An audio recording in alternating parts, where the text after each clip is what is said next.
میرے نبی پاک صلی اللہ تعالی علیہ وسلم پسند نہیں کرتے رشتوں کو توڑا جائے، اور اس قدر زیادہ حضور ناپسند کرتے کہ ایک دن حضور صحابہ کرام علیہم رضوان کی مجلس میں بیٹھے تھے، محفل میں بیٹھے تھے، اور ڈھیر سارے لوگ حضور کی محفل نور میں حاضر تھے۔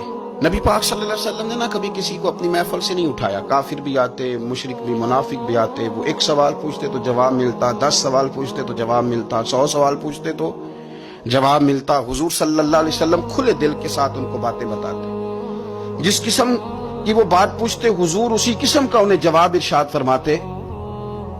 لیکن آج محفل جمی ہوئی تھی، صحابہ فرماتے ہیں بہت سارے لوگ تھے، اچانک نبی پاک نے ایک جملہ ارشاد فرمایا بھئی آج اگر ہماری محفل میں کوئی ایسا شخص موجود ہے جو رشتے توڑنے والا ہے، جس نے اپنے رشتے توڑ رکھے ہیں، تو وہ میری محفل سے اٹھ کے چلا جائے۔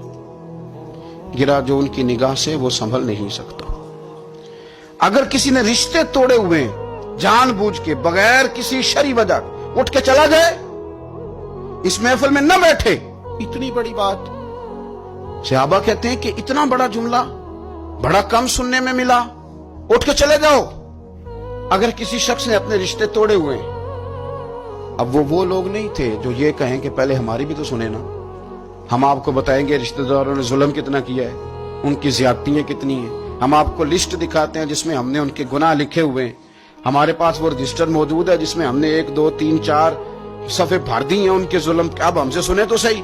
حضور نے فرمایا جس کا کوئی رشتہ دار ناراض ہے اٹھ کے چلا جائے میری محفل سے۔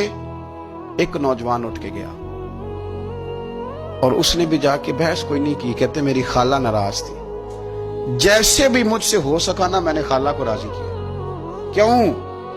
یہ بڑا کمال نقطہ ہے، اس کو سمجھنا، یہ کمال نقطہ ہے۔ آج کو یہ نہیں کہ بچے کے دن رکھ لیے تو اب خالہ کو منانا ضروری ہو گیا، اب یہ نہیں کہ رشتہ داری کرنی ہے تو منانا ضروری ہو گیا، شادی پہ جانا تھا تو ضروری ہو گیا۔ آج خالہ کو منانا اس لیے ضروری ہے کہ مدینے والے رسول نے کہہ دیا اٹھ کے چلے جاؤ۔ حضور کی رضا کے لیے، نبی پاک کو راضی کرنے کے لیے آج ضروری ہو گیا، ضروری۔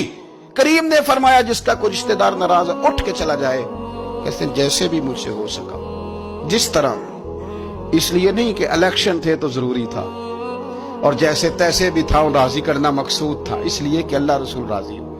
میں نے خالہ کو راضی کیا، آ کے واپس بیٹھا۔ اب رسول پاک علیہ السلام نے قول ارشاد فرمایا، بات ارشاد فرمائی۔ حضور صلی اللہ تعالی علیہ وسلم نے فرمایا سنو بھائی، اس قوم پر رحمت نازل نہیں ہوتی جس میں کوئی رشتے توڑنے والا موجود۔